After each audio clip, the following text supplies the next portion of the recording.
Welcome back, baseball fans, to another elimination video. We're eliminating the Ohio players. It's all over. It's all over for the Ohio players, sadly. But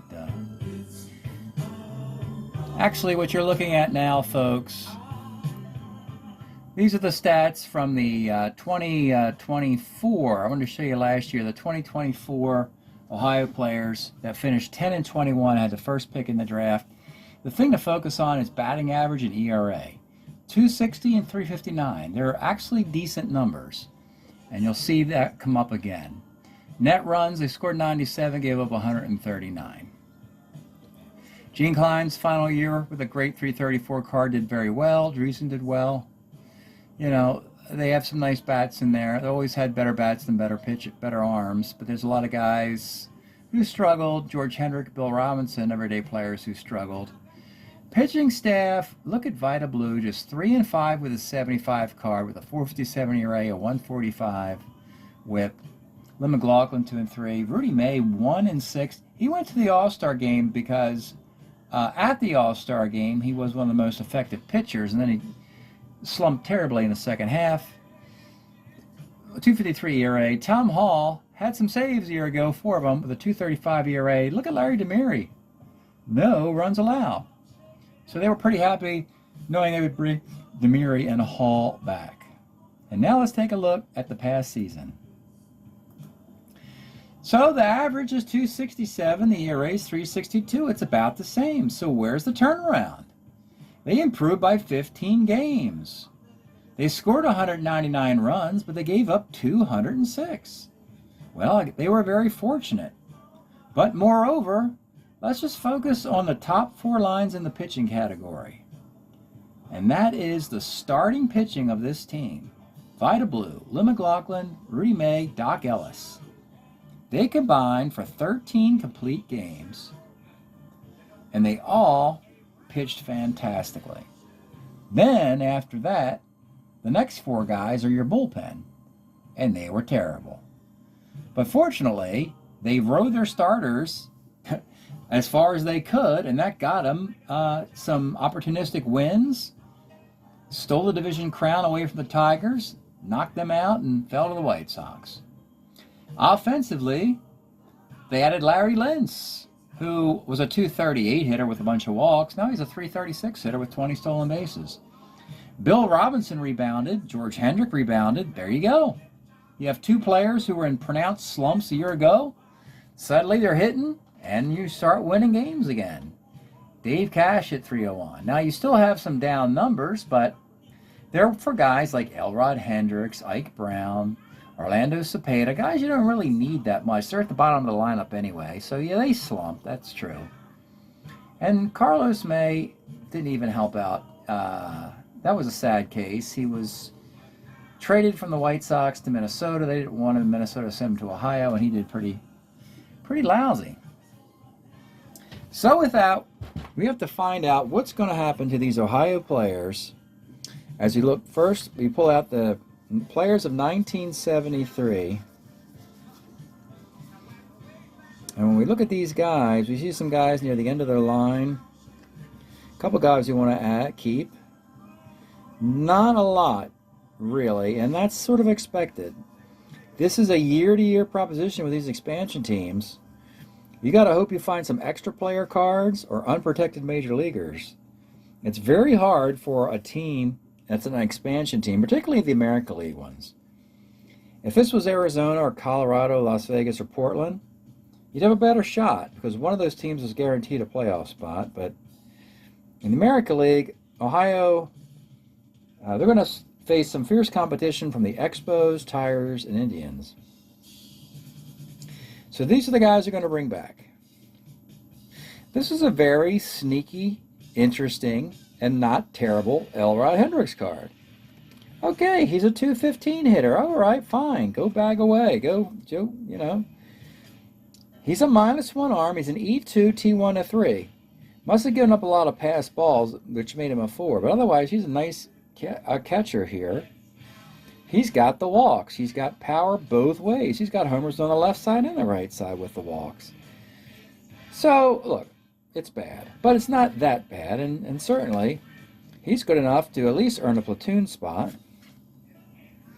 Dave Cash. Now there's a nice second baseman. You got to hold on to this guy. You need foundational players. And the Phillies would miss Dave Cash, an Ohio player, benefit from him. Somehow this Larry Lintz card at 336. Good luck doing it again next year. He really only played on this side, and this side is the good side. If you look how bad he is over here, he's probably a 270, 280 hitter over here. He can't field at all. Now DeJesus, well, beginning of his career, DeJesus, with the Dodgers in 75, just 87 at-bats. But he's a 3 at shortstop, and that's why he's here. Had a big hit in the... Had a big hit in the White Sox division series. Again, not much there. This card is a sneaky decent one as well. Sneaky decent. That might be my new expression here. Look at all the things that make this guy not stink. First of all, he's a 3 in center field and his arm is 0 while playing left and right as 3s. Give him full-time power. Make him an ace stealer. He can even bunt. Now, he's got walks. And those walks will help. If you got some speed and you can walk, that can be very nice. He was a 245 hitter. Not a lot of extra base hits. Yeah, I get it. I know what you're saying. But still, this is a sneaky, okay card for the Ohio to run back. His platoon partner was Carlos May, who had a terrible year. And maybe they should have just given this guy the everyday job. He had the everyday job if you look at the number of plate appearances in 75 with the Expos. All right, George Hendrick, mostly known in the corner at right field, but look, he's a 2 in center. Leave him in center field for now, while he can still cover ground. And a totally symmetrical player. Boom. And you hold on to him for dear life. You don't want to let this guy get away. Now the pitching, and this is the best part of the whole analysis. Here you go, 1976 Vita Blue. First pick in the draft, and it was well worth it. 2.35 ERA for your 76 Oakland A's. They didn't go to the playoffs that year. Don't blame Vita Blue, though. At the height of his power, you could argue after 71, this is the next good Vita Blue card. Really nice McLaughlin. I think this is his best card. In 74, with a 270 ERA and 237 innings, Cardinals might regret holding on to Bob Gibson too long, and therefore McLaughlin got stolen from under their nose. This Rudy May card, the more I look at it, the more I like it. He had that ridiculous playoff loss to the White Sox. It wasn't a loss, no decision. He walked 10 guys in 7 innings, and yeah, those walks are there. But man, look at the homer out, the single out, 14 and the 17, starter 8. Doesn't pitch on 3 days rest. But that's a heck of a nice starting pitcher, and there's Doc Ellis. Matter of fact, you could even upgrade Doc Ellis to his Yankee year in 76. Went to the World Series. Still a nice card. That pitching staff is good enough. This will get you close to 5. These 4 guys will get you pretty close to 500. Reasonably close. Now you just got to, not have too many glaring weaknesses elsewhere. Speaking of glaring weaknesses, Mike Norris was added to the roster just to secure his services as they get closer to the 1980 season when he's awesome for the 1980 Oakland A's. So they got him now. The plan is just to hold on to him as a long guy in the bullpen. Kind of hide him there, if you want to say, and he's all right. Again, he's not horrendous. There are many worse pitchers who don't get in the league, but yeah. And Demiri had a nice 75. Last year's performance, he didn't give up an earned run. This past year, he had 5 saves, but his ERA was around 6. We just think he's better at getting righties out than lefties, which makes him a better reliever than a starter in that case. But really, I don't know where his role should be. Again, it's just about getting a bunch of pieces trying to get some flexible pieces, starter reliefs, relief starters, guys who can play multiple positions, like Ike Brown, for instance. You know, when you look at the flexibility you lost, you know, Ike Brown could play catcher and third base. He often did. Dreesen could play first and third. You know, Bill Robinson could even play third base for 5 minutes. Sanchez could play all over the place. You really need to have stuff like that on these expansion teams just to give yourself every possible chance of getting some wins. So with that, we're going to take a look at those eight 1973 players and see who the Ohio players decide to keep, waive, and retire. All right, the first player we're going to look at is Ike Brown, a very useful utility player. They list him as pinch hitter, second and first. He did more than that, folks. At least in 73, he could play catcher and the outfield. And that versatility was used. Matter of fact, in 73 on their positions, they don't even list him as with a 2. But on the Strat card, they do. So, he had 289, 78 OPS, and a limited amount of playing time. That was enough to help this team in critical moments. Nice little player, but his career's over now.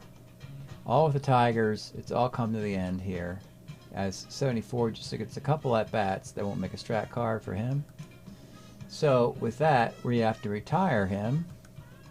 So for Ohio, we're going to put it in column 3. $1 or token, and it gets a bus ticket and off to retirement. Next up, and I think it's another retirement, folks. We got ourselves a Hall of Famer here, folks. Normally don't get Hall of Famers here, but at the end of the career, they show up, and that's the case of Orlando Cepeda. He came to the American League as a designated hitter in 1973. Did a nice job with it the first time around. 74, they make this card with Kansas City. It's not a good one. We can just double check that availability, because availability allows him to maybe get on waivers. So we'll just check Kansas City just to verify it's here. And if you look at the extra players, Cepeda is listed right there. So with that, we can give Orlando Cepeda waivers. It can also help a team like this if they have, you know, like 2 solid retirements. They don't want to make Cepeda the third one. Then they're going to have to make a trade to, you know, have to tweak the roster to get the proper number of guys that want to keep, waive, and retire. So they prefer to start a guy. If he's got a Strat card, you prefer him on waivers before you have to put him in retirement when he doesn't exist. Okay, the next guy will be a guy they want to keep, and it's Mr. Dan Dreesen. Hard to believe that 1973, this guy couldn't win the starting job, but obviously, look at all the guys. He's 21 years old. Almost 400 plate appearances. He's hitting .301. And so, yeah, he's not going to win the starting job in Cincinnati. Are you kidding me? And he's with them. He's with the Expos Giants later in the 80s. He's productive all for 15-year career for Dan Dreesen. Lifetime numbers: 267, 356, 767. That's about right. Yeah, that's what you'll get. Nice player. Never could hit like 20 homers though, but still a really nice player. And they're bringing this guy back. He's got 4 years to choose from. Probably 77's the big one. Dan Driesen's coming back. Be one of the better players on this team in this analysis. So he gets $10,000 for tokens. Next player is Carlos May. What's a little disturbing here is that the 73 card we just used is his best year remaining, we believe, and it was terrible. He hit sub-Mendoza line with it. There's the 20 home runs, the 96 RBIs, 747 OPS on the MVP list for the White Sox. He doesn't even get kept by the White Sox. An Ohio player, he struggles with them. So the guy, you can't just, what are you going to do? You keep him? You're really going to put a guy on waivers? who had 604 plate appearances. At this point, it looks like they might. This is rather troubling as he just kind of continues on. You know, actually, the 75 season, he hits 271 with a 747 OPS. Why not try that card out? The WAR in 72 is 4.3. Then it goes to 1.8. But in 75, it's still 1. 76 is 1.1. So let's keep him. You're kind of between, you know, you'd like to have so many guys you want to keep that you'd put them on waivers. But for now, let's keep him and hope he does better with a 75 card. We'll just, in our note-taking section, we're just going to... Is that the year? Is that the formula? All right, next guy. We really like this guy. Though he has on and off years in his career, it's Bill Robinson. So, 1966, he came up with a cup of coffee here just for a moment at age 23. Strat makes his 69 reissue card. Then there's some missing seasons. Then he comes back in 72, not very good. But in 73, he finally blossoms. But look, he's 30 years old now. But to his credit, at age 30, he hangs on in with a nice career. He goes another decade. So he's a late bloomer. He had this great 855 OPS card we just used. Now he's down again in 74. He's up again in 75 and 76 and 77. With the Pirates. He's a keeper. And, you know, you talk about Pirates. Cincinnati Reds, we saw Driesen. We saw Dave Cash from the Phillies. Pirates, Reds, Phillies. These are all teams that have a surplus of talent that you can go out and find guys. So Bill Robinson will return. Next guy is Celerino Sanchez. In the off season, he was just minding his own business on the retirement list. Then late on draft day, when the draft is over and everybody's calling up undrafted free agents, Celerino Sanchez's phone rang. An Ohio player said, hey, we noticed that in 1973 you can still play third base not too horribly. And your one homer came against left-handed pitching. Do you want to come out? And he said, sure, I'll put the fishing rod down. So that officially ends the 2-year run of Celerino Sanchez. It's always kind of fun to find these guys. You know, you're not going to find these guys in a Stars of the 1970s baseball montage. I mean, only in Strat-O-Matic will you hear about guys like this. So let's retire Celerino Sanchez. All right, 2 pitchers. And they're both in the bullpen. First is Jesse Jefferson. So Jesse's 73 card was in use with Baltimore. It's an 8-year career. A lot of it's not very good. I'll be honest here. But there are a couple decent years sprinkled throughout here. Actually, this 81 card at the very end is actually reasonable. That's a decent card. He's got a lifetime 481 earned run average. You gotta kind of have to go, you know, through the weeds here and dig out and see if you can find something. 74, yeah, that's a 1.6 whip. Okay. 75 with a couple teams. It's not very good with the White Sox. $180 whip. 76 whips over 2. However, give the guy some props. They said, Toronto, you're an expansion team. We need a guy just to throw baseballs. And look, he threw 200 innings back-to-back years. Guy deserves to be in the league somewhere, right?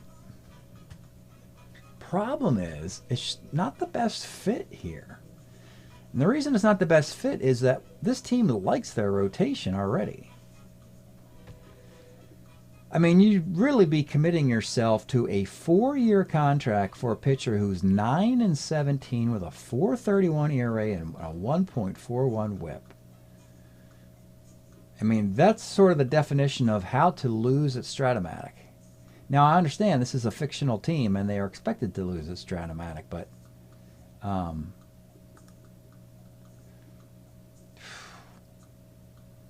I just got to put them on waivers for now. And that's, which is totally fine. Most teams in the right mind would. And you just got to hope you find some. There's a handshake agreement. Hey, Jesse, if you don't get drafted and we don't find a guy and we're still looking around at undrafted free agency, we might pick you up. And if you did something like that, you would you could put Rudy May as a lefty in the bullpen to replace Tom Hall. So that option is on the table if they bring back Jefferson. Make Jefferson put him in the 4 spot, Ellis in the 3 spot, and let Rudy May go to the bullpen replacing Tom Hall. That is a possibility.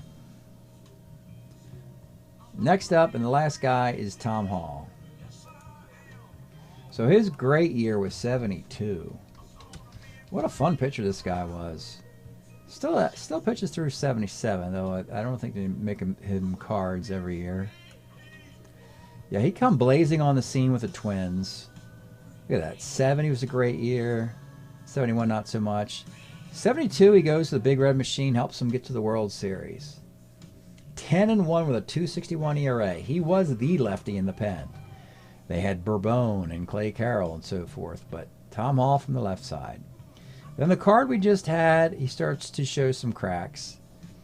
It's largely a lefty who gets lefties out situation in 103 innings because he's got a 117 whip, but the righties get to him. But just 7 starts in there.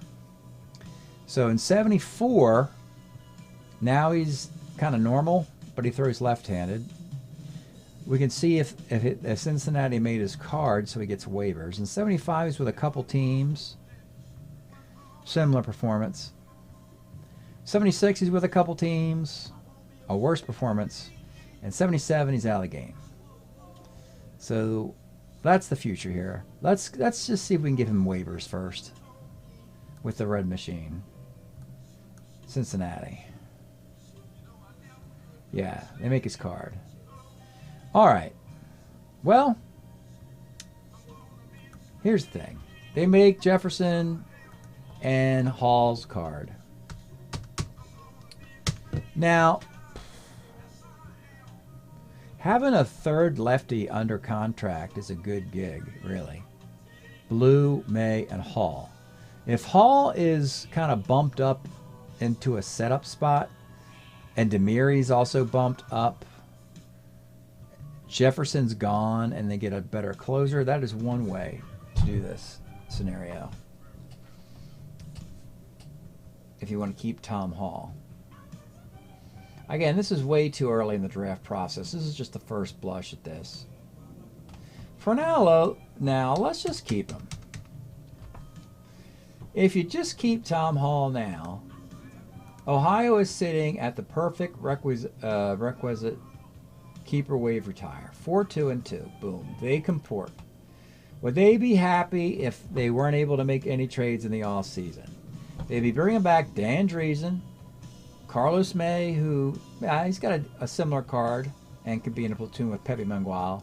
Bill Robinson would like him as well. Actually, you can argue Driesen and Robinson's cards would be a little bit better. Tom Hall would still be left-handed and just be okay. You got to retire 2 guys, and you can even get Cepeda on waivers and Jefferson on waivers for different reasons. He's close to retirement. He's closer to pitching 200 innings. But there's just, yeah, that would be fine if they weren't able to make any moves in the off season. So let's just assume that's what they do. Kind of a status quo. And you know, maybe status quo is good. Maybe they're happy with how good their offense was and how good their rotation is, and they just want to do the same thing over again. Blue, McLaughlin, May, Ellis. Find 1 or 2 better relievers if you can. Offensively, who do they really lose? The versatility of Ike Brown. Orlando Cepeda's bat is a DH. Sanchez is not really a loss at all. they don't really lose a lot. This is a kind of a status quo year-to-year thing, and they got really lucky this past year because they had a negative run differential, but they had a winning record. So, just trying to show you what the options are for an expansion team. It's highly unlikely to find long-term success. And that's it today for eliminating the Ohio players. It was a magical year, but finally the magic ran out. Thanks for checking this out. We'll see you next time.